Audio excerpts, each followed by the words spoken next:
The 22nd of August, 1899, Volume 2. Jesus communicates his virtues to her.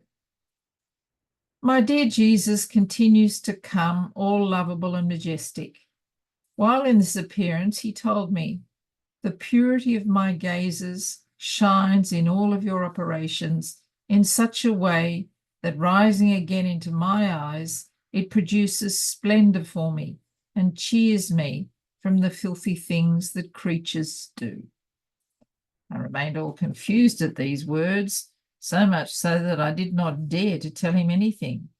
But Jesus, cheering me up, began to say, "Tell me, what do you want?" And I, "When I have you, is there anything else I could possibly desire?" And Jesus, more than once, asked me again to tell him what I wanted. And I, gazing upon him, saw the beauty of his virtues and said to him, "My most sweet Jesus, give me your virtues." And he, opening his heart, made many distinct rays come out of his virtues, which entered into my heart, and I felt all of myself being strengthened in the virtues. Then he added, "What else do you want?" And I, remembering that during the past days a pain that I was suffering prevented my senses from dissolving in God, said to him, "My benign Jesus, let it be that the pain may not prevent me from dissolving myself in you." And Jesus, touching with his hand the part of me that was in suffering, mitigated the bitterness of the spasm in such a way that I can recollect and dissolve myself in him. End of the reading. The 22nd of August, 1905, Volume 6.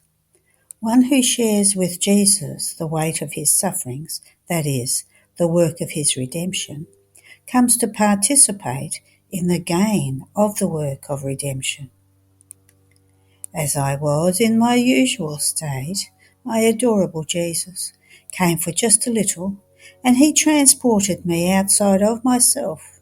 He shared his sufferings with me, and then he told me, "My daughter, when two people share together the weight of a work, together they share the compensation that they receive from that work, and both of them can do good to whomever they want with that compensation. So, since you share with me the weight of my sufferings, that is, the work of my redemption, you come to share in the gain of the work of redemption. And since the compensation for our pains is divided between you and me, I can do good to whomever I want, in general and also in a special way.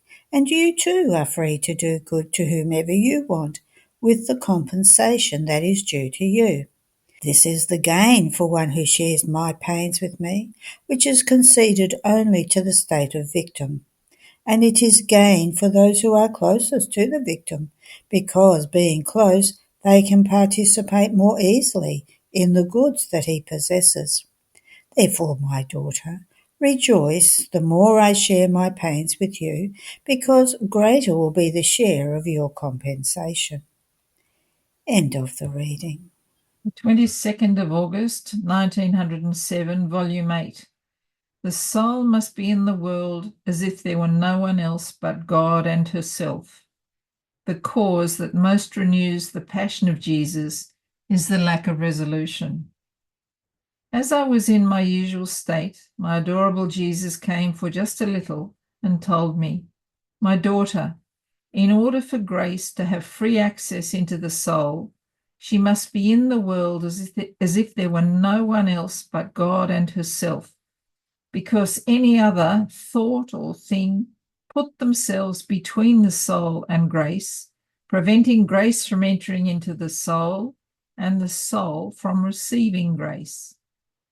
Another day he told me, "My daughter, the cause that most renews my passion is the lack of resolution. Not even among themselves are they so cowardly as to not keep what they promise to one another. Only with me do they reach such cowardice and ingratitude, even though they know that I suffer greatly because of it, that 1 hour they promise and another they deny what they promised." End of the reading. The 22nd of August 1910, Volume 9. Jesus running away and looking for refreshment. Continuing in my usual state, having lost consciousness, I saw many people who were putting Blessed Jesus to flight. And Jesus was fleeing and fleeing, but wherever he went, he could find no place, so he would flee again. Finally he came to me all dripping with sweat, tired, afflicted. He threw himself into my arms. He clung tightly to me and said to those who were following him, "From this soul you cannot make me flee." Humiliated they withdrew, and he said to me, "My daughter, I can take no more. Give me some refreshment." And he began to suckle from my breast. Then I found myself inside of myself. End of the reading. The 22nd of August, 1926, Volume 19. The acts done in the divine will assume the image of the divine qualities. What privation of God means and how the sovereign queen suffered this privation. What it means to be the head of a mission. I feel as though immersed in the eternal will of my adorable Jesus, and as much as I can, I do my round throughout the whole creation to keep company with all the acts that the divine will operates in it. But while I was doing this, my highest and only good made himself seen in my interior, looking at all of me, counting all my acts one by one, and placing them around himself to enjoy them. Then he told me, "My daughter, I am making the count of all your acts to see whether they reach the number established by me. And since my will encloses all the divine qualities, each of your acts done in it assumes the image of a supreme quality. Look at them, how beautiful they are. Some possess the image of my wisdom, some the image of goodness, some of love, some of strength, some of beauty, some of mercy, some of immutability, some of order, in some, all of my supreme qualities. Each act of yours assumes a distinct image, but they resemble one another, they harmonize, they hold hands and form one single act. How beautiful is the working of the creature in my will. She does nothing but produce divine images, and I delight in surrounding myself with these images of mine to enjoy in the creature the fruits of my qualities. And I give her the virtue of reproducing more of my divine images, so as to be able to see the Supreme Being copied and impressed in them. This is why I have so much interest that the creature do my will and live in it, to repeat my works." After this, I was thinking to myself, how hard is the privation of my sweet Jesus. One feels the true death of the soul, and it happens as when the soul departs from the body.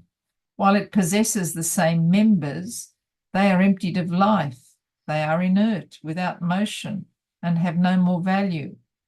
So does my little soul appear to me without Jesus. It possesses the same faculties, but emptied of life. Once Jesus has departed, life, motion, warmth are ended. This is why this pain is harrowing and indescribable, and cannot be compared to any other pain. The celestial Mamma did not suffer this pain, because her sanctity rendered her inseparable from Jesus, and therefore she never remained without him. While I was thinking of this, my beloved Jesus moved in my interior, telling me, "My daughter, you are wrong. The privation of me is not separation, but pain. You are right in saying that it is more than mortal, but this pain has the virtue not of separating, but of joining with stronger and more stable bonds the inseparable union with me. Not only this, but each time the soul remains as though without me, with no guilt on her part, I rise again for her to new life of knowledges, allowing myself to be comprehended more with more love, loving her more, and with new grace to enrich her and embellish her more.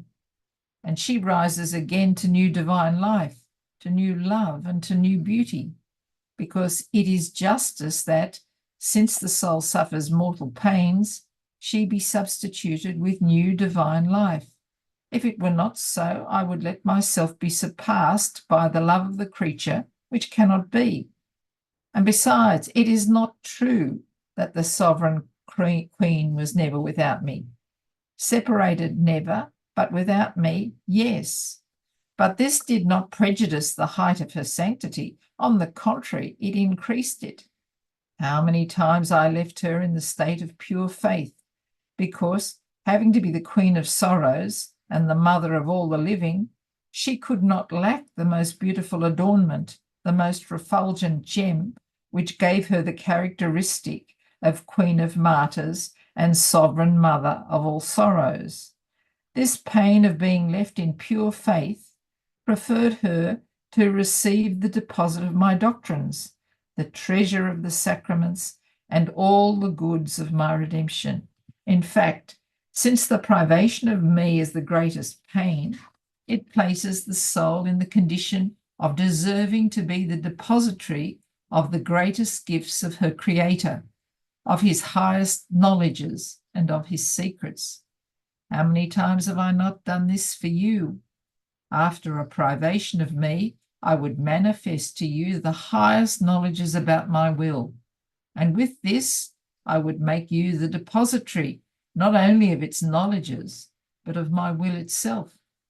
Moreover, the sovereign queen, as mother, had to possess all of the interior states, therefore also the state of pure faith, to be able to give to her children that unshakable faith that makes one lay down one's blood and life to defend and prove one's faith. Had she not possessed this gift of faith, how could she give it to her children?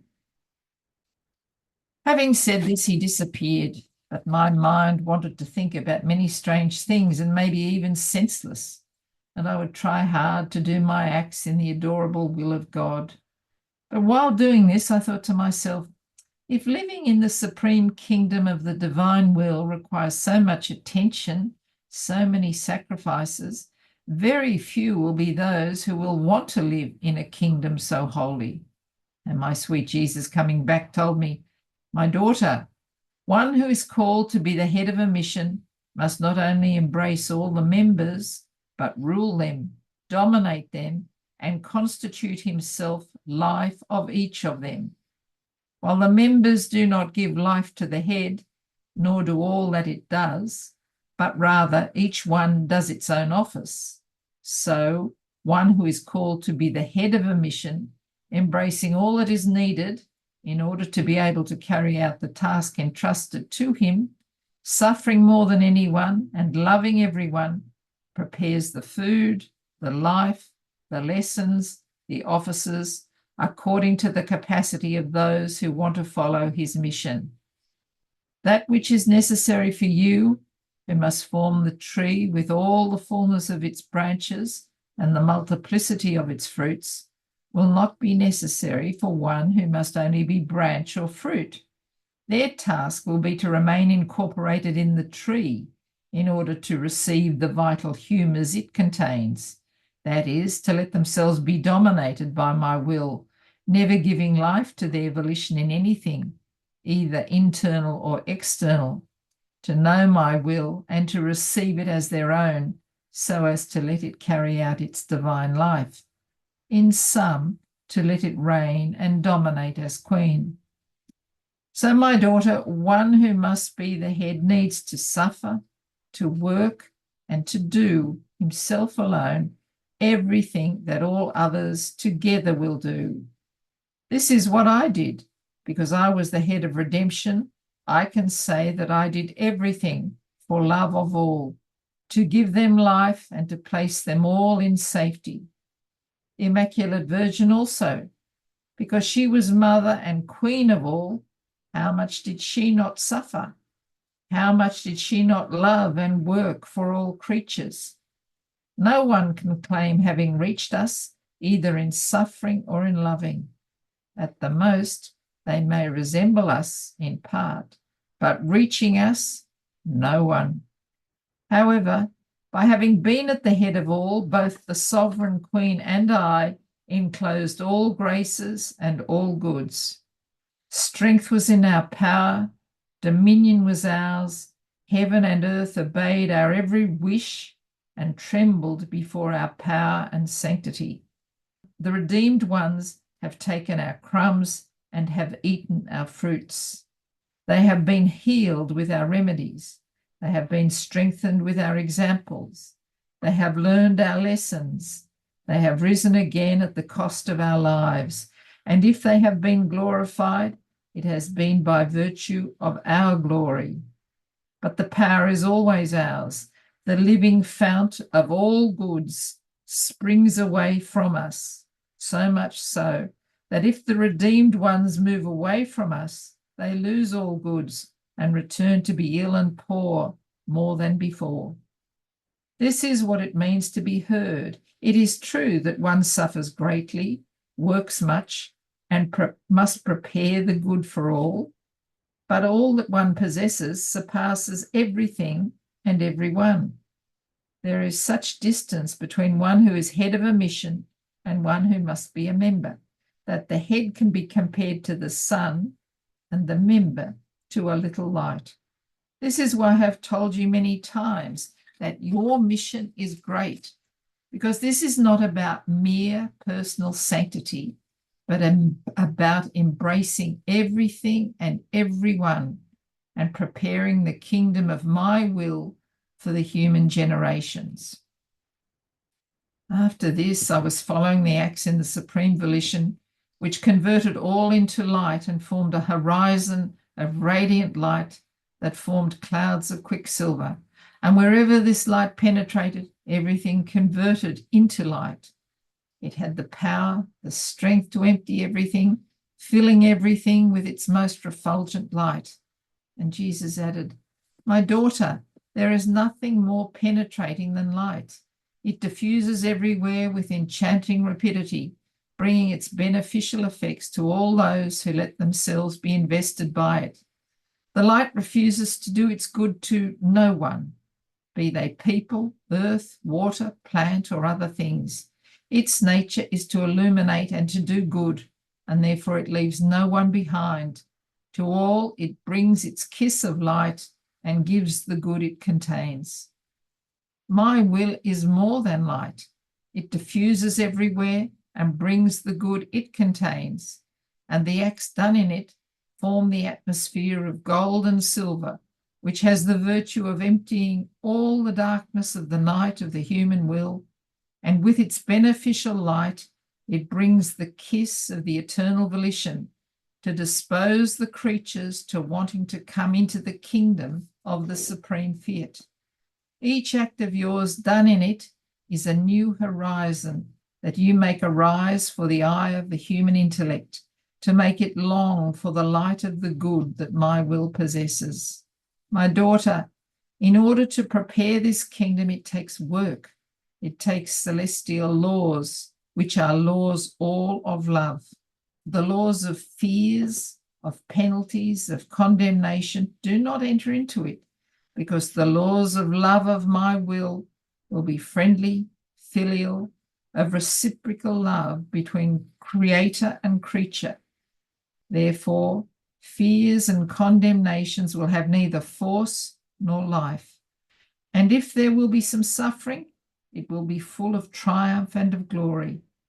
Therefore, be attentive, because it is about making known a celestial kingdom, about manifesting its secrets, its prerogatives, its goods, to draw souls to love it, long for it, and take possession of it."